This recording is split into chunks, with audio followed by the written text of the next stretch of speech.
Xo'sh, hammaga assalomu alaykum. Sizlar bilan Shermuh FBG va kundak tahlil videosi.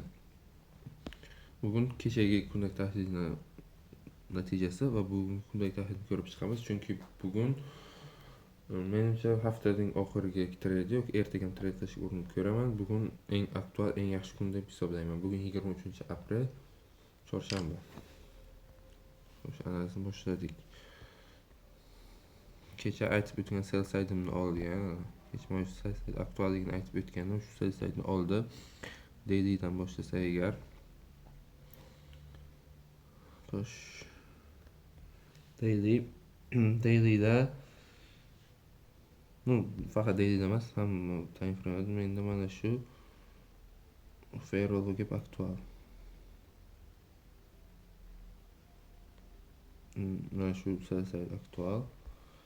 Tushish kerak. Shu yerga tushsa keyin bozor qarab ko'raman. Tushishigacha ishlayman, hatto tushishigacha yaxshigina ishlasa bo'ladi. Xo'sh.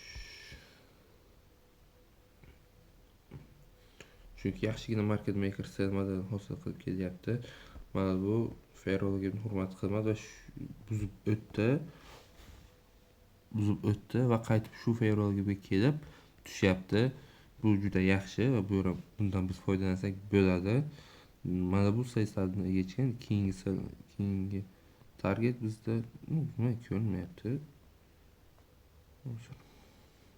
Mana bu ko'rinmayapti, o'rsadikda. Net ko'rinadi. Mana shu hozirgi sell side mana shu.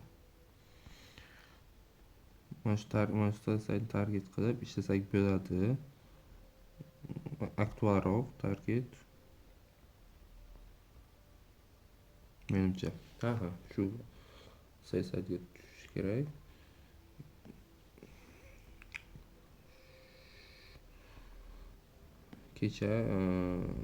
Kechagi sell side.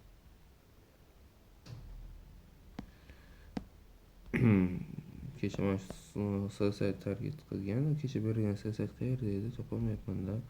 O'chib ketdimi? 15 million bor bu sell side. 15 million qolgan ekan. Ana shu sell side keyin mana bu yerga bir soatlikda BPR dan kecha shu esini chiqqan, eslamagan. Mana shu BPR dan reaksiya oldi bir soatlikda. Tushgandan keyin mana bu BPR dan reaksiya oldi. Xo'sh. Mana bu BPR. Bunda Ferrolga bizga bo'ladi. Mana shu BPR dan reaksiya olib pastga tushib berdi bizga. Shundan pastga tushib saytlarni yechib beryapti. Hozir ham shu saytlar aktual va Osiyo range'dan mana shu Ferrolga to'g'ri keldi.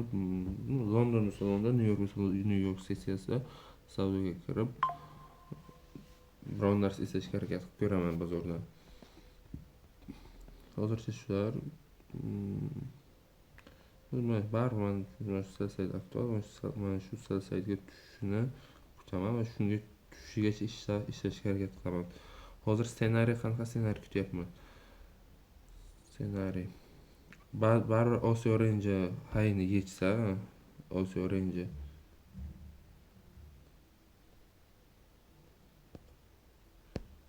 boshqa instrument oldim.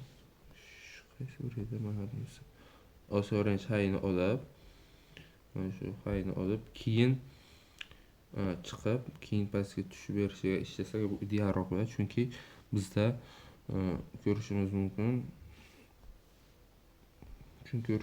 Bizda mana bu yerda yaxshigina anaqa to'planganda hay nuqtalari mana shu yerda, mana bu nuqtalar, mana bu nuqtalar haylar to'plangan va mana shu haylarni biz yechib keyin pastga tushishga ishlasak ham bo'ladi. Yaxshi bo'ladi baribir.